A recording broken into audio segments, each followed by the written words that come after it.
Hi, Bruce Bair here. I'm a physician assistant, wellness coach, and co-author of the blog Female Menopause Mentors. I have other blogs, including gettheskinny.com, that you may be interested in. I want to talk to you about vitamin D because I consistently tell my patients that one of the reasons I don't get sick is because I take vitamin D. It's one of, I think, 4 reasons why I don't get sick. But let's talk about this one. This is from the University of Washington at courses.washington.edu. It's on bone physiology and optimum vitamin D. You can find it there. You can ask me for the link. Just send me a message.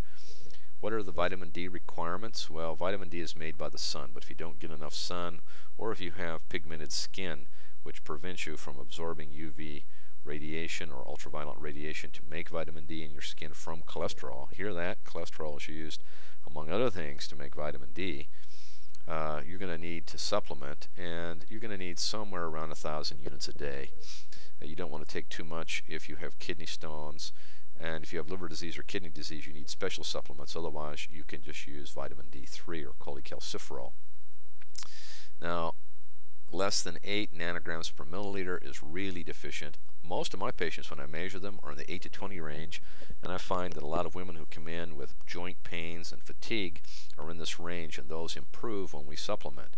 They found that in healthy Hawaiian surfers, they really didn't get much above 60 nanograms per milliliter. Now, you should be able to read this. And one of the reasons is I'm using Firefox, and I did a Control plus sign, and that enlarges this. If I did a Control O, it would go back to its original size. So hopefully you can see this a little better with the plus size. This shows that vitamin D at the high levels and the low levels is associated with an increased risk of death. Small one, but increased risk. So if you want to minimize your risk of death, keep your vitamin D levels between 30 and 40 of 25-hydroxy vitamin D, which is what you see here, 25-hydroxy vitamin D. That's what your doc should be measuring, and not the end product of vitamin D metabolism. Let's take a look at vitamin D metabolism. Here you see cholesterol absorbs from sunlight, goes to liver, becomes 25-hydroxy vitamin D. This is what you measure.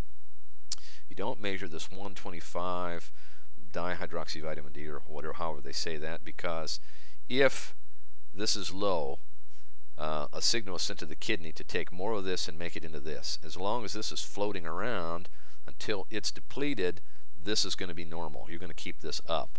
It's this being converted to this. That's what you want to know about. And when this becomes low, you have a problem. You're not going to make much of this. So here it is in the liver. Here's how it's changed.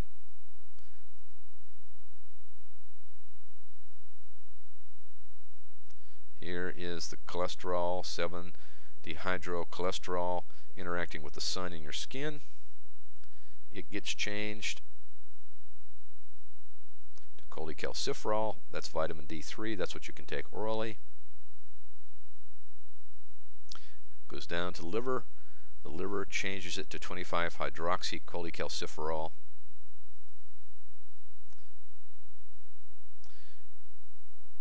Under the influence of some other hormone control, it goes to the kidney, where it's converted.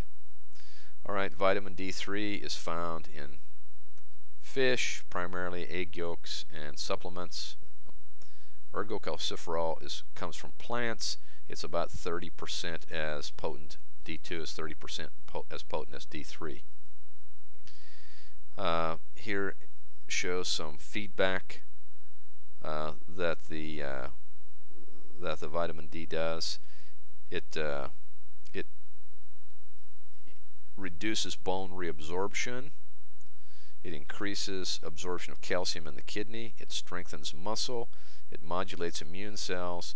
It increases calcium and phosphate absorption from the intestine, and it inhibits PTH, parathyroid hormone production, which has to do with overproduction of vitamin D.